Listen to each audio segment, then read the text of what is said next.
Welcome. Drink with James, episode 50. Is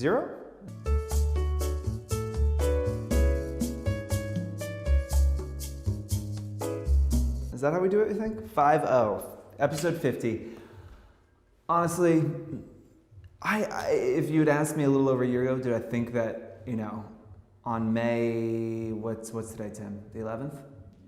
Yeah. May 11th, so this is publishing some other time, doesn't matter what the day is, that we would be filming episode 50 of Drink with James, and you guys have watched, nearly 100 days of this. We're up to like 11,000 minutes a week. People are watching Drink with James. I am totally blown away by the response that we've had so far. You guys are giving me the ability to drink during the day in an office and just talk. And I thank you all for watching, and I thank you for your questions, which Tim will make me say, please send in your questions. We need more questions. But again, if it wasn't for you guys, it would just be my mom watching the show. So I really appreciate it, and I am going to be better this year. Okay, moving forward, I'm gonna be in the comments more. I didn't even really have a YouTube login for a while. I've created one. I'm gonna get in your comments, answer some questions. Tim generally takes care of it, but I'll be doing more of that as well. So if you have questions on a specific episode, you want me to clarify something, just ask in the comments, and I'll slide in there and answer them. Likely after Tim reminds me 3 times to do so. But seriously, thank you so much for watching. Favorite thing, obviously it's Meadowwood. I think just because it was fucking awesome. Personally, that was awesome. That was like my favorite kind of cool little experience that came out of Drink with James, just selfishly. Honestly, my favorite thing is that most times when I meet an influencer I haven't met, they mention Drink with James, they say how helpful it's been, they say that, we had someone the other day that was like, I took your advice from the show, I did it and it worked, thank you so much. Like, those things are so cool. I walk into meetings at top luxury brands and the PR director is like, oh, I love that show you're doing where you drink. So that's been awesome. And being able to help you guys and offer some advice and hopefully some guidance has definitely been the most fulfilling part. Being able to order endless room service at Meadowwood and eat at a 3-star Michelin restaurant has maybe been my favorite part. I'm sorry, I just have to be honest. I'm looking forward to just going bigger, obviously. I think we could do a better job with guests in their frequency and diversity. So also helps for you guys to throw that down here, comment who you think we should talk to. Are there bloggers that you really look up to that you want on Drink with James? Are there, past Bachelor or Bachelorette contestants you want me to talk to? I don't know, we'll try. We'll try and get whoever. You guys know I want to talk to The Rock. That the whole point of this show, if you've been watching it from the beginning, is that I want The Rock on the show because I think he is, he's just The Rock, and I think that he's an inspirational guy, and I think he would be great on the show. And so that is the end goal of the entire show and my life, is to be able to sit down with him and have him on the show. He's a tequila drinker, so we'd have to switch it up for that. But I would, because his bicep is literally bigger than my entire body. So.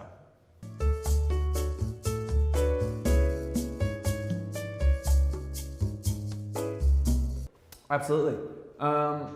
Okay, so first of all, let me just talk about the way we do things. So, Fohr Card has a few different sides of the business. One, we have a subscription platform, like your profiles. There's now nearly 17,000 of you in the directory, and we have hundreds of clients that pay us a decent amount of money every year to be able to say, I'm looking for fashion bloggers in New York with a big Instagram following, and they find your profile. So it is possible you're getting jobs or invites to things or opportunities through Fohr Card that you don't know are through Fohr Card, because we don't manage those relationships. We just let brands go crazy. So you probably are already getting benefit from Fohr Card, you just don't know it yet. Sometimes influencers will come up to me and say, I haven't gotten anything from Fohr Card yet. And I'll be like, cool, tell me about the last few jobs you've done. And they'll be like, I worked with this brand. I'll be like, that's our client. And they'll be like, and this brand. They'll be like, that's our client. So a lot of times you're getting jobs or opportunities from Fohr Card, you just don't know they're coming from Fohr Card. The other thing is that we have paid campaigns. So, we run large-scale paid campaigns across all platforms for brands. Generally, we're paying people with over 50,000. That's kind of where we start to look on our larger paid campaigns. And then under 50,000, we have a lot of gifting campaigns. I'm sure a lot of you have been involved in them.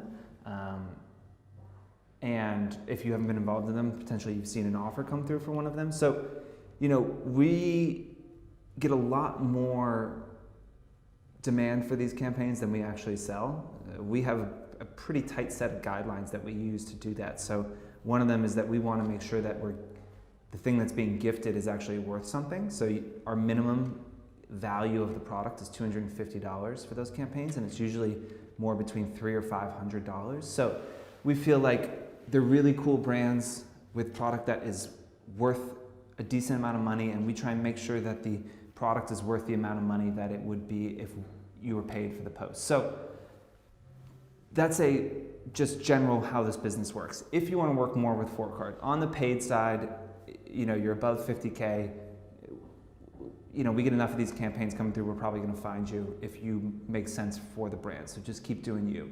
If you're under 50K or you're over 50K and you want to be involved in our gifting campaigns and you haven't been yet, I think one really easy thing to do would be email Stephanie on our team, and Tim will put her email up over here.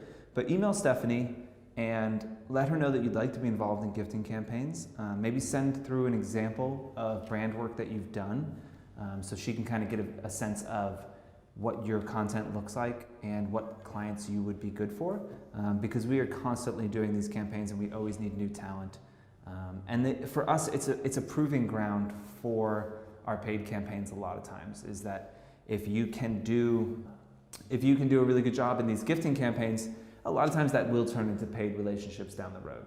And that is a place we look to kind of graduate people out of. You start with our gifting campaigns and we graduate you into our paid campaigns.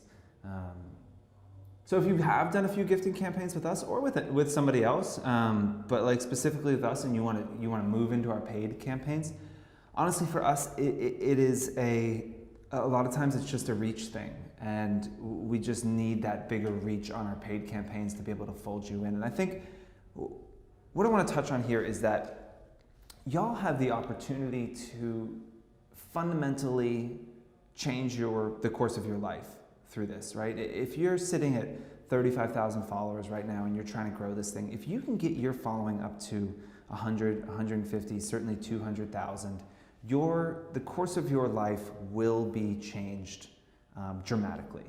And I really think that that is what you need to be focusing on in the long term and in the short term. I want you guys to make money, and I want you to negotiate, and I want you to do all these things, but you need to focus on that long term and realize that the goal isn't necessarily getting $100 on this post or $200 on that post, but getting that account up to the 100, 150, 200K, where again, your life will be, at least in the short term, changed quite dramatically. And I think we'll have broad, sweeping repercussions across the course of your life. Look, I'm only sitting in this conference room because I had a Tumblr that had a big following. If I didn't start that Tumblr, which I made no money on for 6 years maybe of doing it, I didn't make a cent off of it. It was a different time, it was earlier, there was less paid work coming through, but if I didn't build that following and have that Tumblr, I wouldn't have started this company, I wouldn't have met my business partner. There's so many things in my life I wouldn't be doing if I was too focused on that short term and trying to capitalize on, it's like you're trying to capitalize on this thing that is interesting but it's small, when you should be thinking about getting to that thing that's bigger and then capitalizing.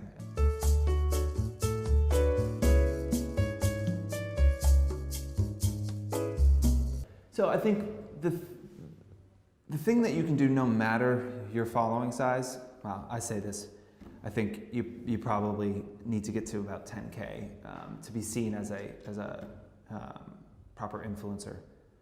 I think what you can do from a small level though, from the get-go, is just relationship building.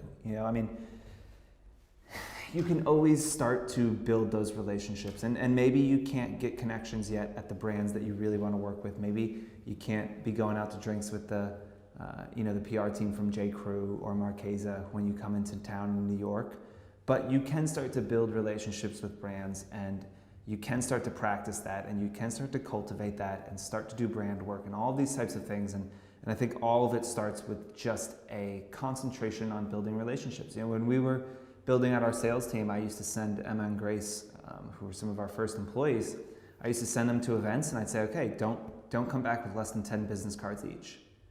Because they could go to that party and they could drink a couple glasses of champagne and eat the past hors d'oeuvres and then go home, or they could go to that party and hustle and meet as many people as they could. And when they were getting a foothold in New York, they moved from Australia, they didn't know a single person.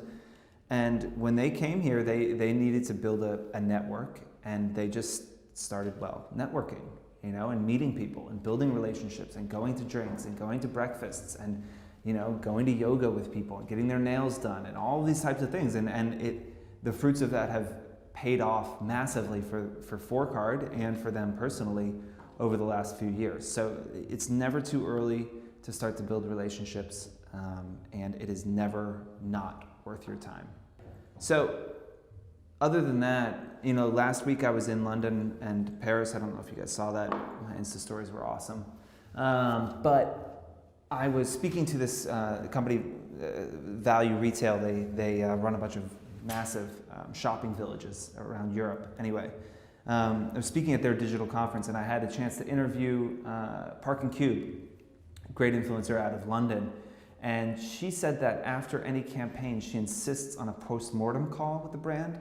So she gets on the phone with them, talks about the campaign that just happened, what went right, what went wrong, what could they do better in the future. I'd never heard that before. It's something that we do on our campaigns at Fohr Card, but I've never heard of an influencer doing it. I thought it was just super smart, because it establishes you as a professional, one. Two, you get feedback right after the campaign from the brand about maybe what they did or did not like. Three, you set yourself up for the next campaign. Okay, in the future, you start, what I tell the salespeople all the time, assuming the sale. Okay, so the next time we work together, how do you think this could be better? Okay, so, whenever you do your next thing, this. So it gives you a chance to start to position yourself for the next campaign, which I think is really important. So that was super smart. Thank you, Park & Cube. If you don't know her, follow her over here. She's great.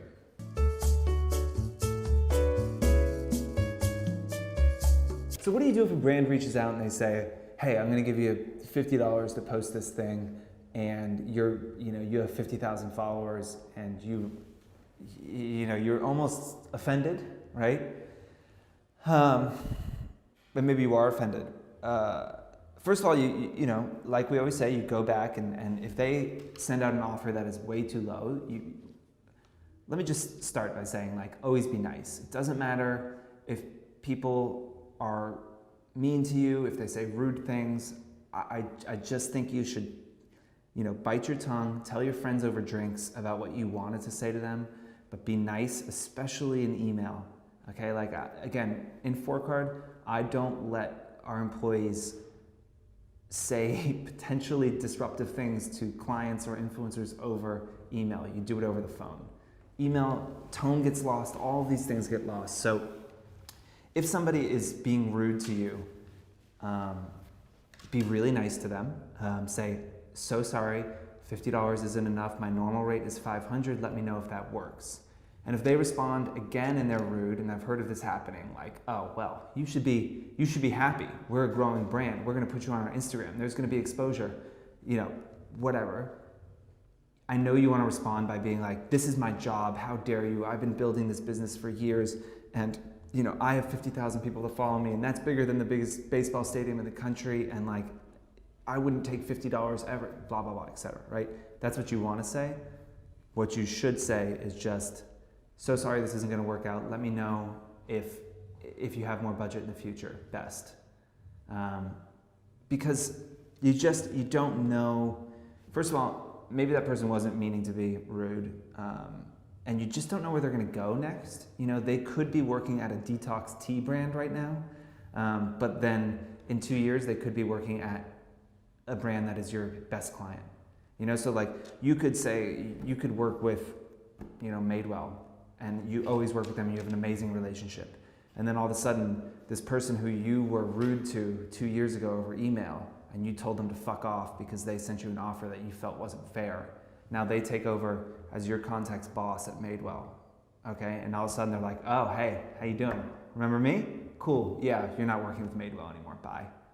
That, not only can that happen, that 100% does happen. In this industry, people move around so much and so quickly that you just have to be nice to everybody. Say, so sorry that it's not gonna work out, hope it can work out in the future, cheers, bye, end it.